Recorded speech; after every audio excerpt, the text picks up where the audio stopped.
Bonjour, nous sommes avec Hélène Deloche, qui est directrice éducation de la ville d'Aix, et Jérôme Richard, DSI de la ville d'Aix. Et nous allons parler d'éducation et de numérique pour cette charmante ville que je ne connais pas, mais vous allez un peu nous expliquer le contexte de la ville d'Aix au niveau d'éducation. Alors la ville d'Aix, vous ne la connaissez pas, mais c'est une ville absolument magnifique. C'est une ville de 150 000 habitants, on a 74 écoles, dont 36 élémentaires, 240 classes d'élémentaires, sur 383 classes. 380 classes, 240 d'élémentaires, le reste en maternelle. Donc beaucoup d'écoles pour une ville de 150 000 habitants et des écoles pas énormes finalement. D'accord, donc la ville est organisée en quartiers, il y a des différences sociales ou c'est homogène? Alors on a une zone REP, éducation prioritaire, qui comprend 4 écoles en fait. Voilà, on a 4 écoles en REP avec un collège en REP. C'est les 4 écoles qui alimentent le collège. Et on a 4-5 groupes scolaires qui sont dans géographie prioritaire, mais qui ne sont pas dans le réseau d'éducation prioritaire. D'accord. On parlait un petit peu d'histoire donc avec Richard. C'est ça, Richard. Le monsieur Richard, c'est Jérôme, c'est compliqué. Donc, est-ce que la ville a débarqué comme ça récemment dans le numérique ou il y a quand même un historique? En fait, la ville d'Aix a un historique au point de vue du numérique, puisque depuis 1992, j'ai fait mon premier appel d'offres, donc 25 ans. Donc on a démarré de manière classique avec des PC, des salles informatiques, avec des équipements de type bureautique, un peu quelques outils pédagogiques pour démonter tout ça. Et à ce jour, on a 900 postes dans l'ensemble des 76 écoles de la ville, avec une logique des postes font de cours, mais aussi depuis 2011 une accélération autour du numérique et des nouvelles technologies avec une volonté de la ville de développer le numérique autour d'un projet Smart City, et l'école numérique fait partie de ce projet. Donc les étapes, ça a été d'abord démarrer un TNI par école dans un premier temps. Aujourd'hui, on a plus de 100 TNI, donc ça fait pratiquement 2 par école. Et on a aussi développé des outils type classe mobile. Et bientôt, depuis septembre d'ailleurs, l'espace numérique de travail. Donc on en touchera 2 mots en fin de... Alors, je vous entends dire que donc, la ville d'Aix est aussi dans une démarche de Smart City, donc ça veut dire que le numérique ne touche pas que l'éducation. Tout à fait, donc le numérique est présent dans tous les domaines, que ce soit donc, dans la ville autour de totems qui ont été installés, totems numériques avec la société Deco, une première en Europe, 15 totems de type, en fait c'est des iPhones géants sur lesquels les usagers peuvent avoir de l'info, rechercher des sites, géolocaliser des monuments, et aussi facilement pouvoir se déplacer et avoir des parcours dans la ville. Donc on est une ville intelligente qui veut utiliser le numérique et on le fait allègrement dans l'éducation. Est-ce que les établissements sont connectés à la DSL ou on va plus loin parce qu'il y a quand même beaucoup d'élèves, hein, j'entends. Tous nos établissements sont connectés à la DSL. On a la particularité de la ville d'Aix, c'est quand même une ville très très étendue sur le plan géographique, hein, puisque entre le plus haut des quartiers nord et le plus sud des quartiers sud, on est à plus de 15 km. Hein, donc on est une commune très très étendue en surface. Donc on a quelques difficultés dans les écoles plus au nord, hein, de connexion, voilà. Mais sinon, on est lancé dans un plan de fibre et chaque fois que la fibre passe à proximité d'une école, bien évidemment l'école est fibrée en priorité. On a déjà 5 groupes scolaires qui sont fibrés et le plan continue activement. Donc les plus gros établissements sont en priorité fibrés. Pas forcément les plus gros, on est un peu opportuniste et quand la fibre passe devant l'école, tout de suite on connecte. Ok. Ça doit coûter cher tout ça quelque part, non? Parce que la fibre, l'accès, le fonctionnement. Donc on essaie de minimiser les coûts grâce à nos collègues de la voirie qui ouvrent une rue de pouvoir connecter une école. Et puis surtout, vu les équipements qu'on est en train de mettre en place, on est bien évidemment d'amener du débit. Donc on a aussi doublé dans certaines écoles les accès en 4G. Quand la DSL était insuffisante pour pallier les différents problèmes qu'on a rencontrés cette année. Et donc l'idée c'est à terme de fibrer toutes les écoles. Bon, après peut-être dans le futur avec d'autres appels d'offres, vu que sur Aix il y a un projet que la ville soit toute fibre d'ici 5 ans avec Orange, donc de voir si on arrive à négocier des tarifs préférentiels pour nos écoles, aux différents câblages qu'on fait en interne.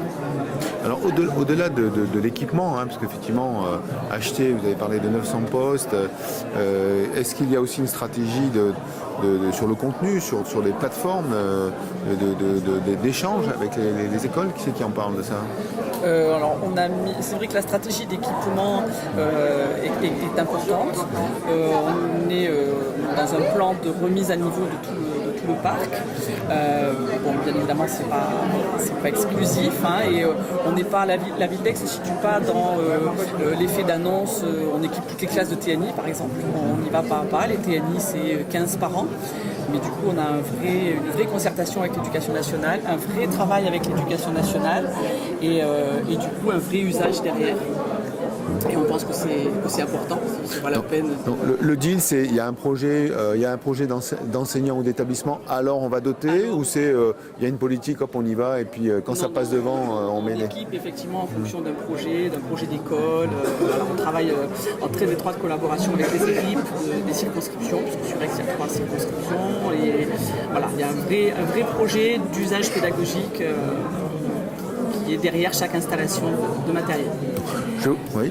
Et puis bien évidemment, il y a des ressources qui sont fournies. On ne fournit pas juste du matériel, mais ça c'est Jérôme qui va en parler. On a notamment mis en place un ENT. La démarche du ENT, donc au site de la ville. Hein. Plus projet numérique autour de Smart City, plus nomination d'un chef de projet école numérique et un groupe de travail pluridisciplinaire.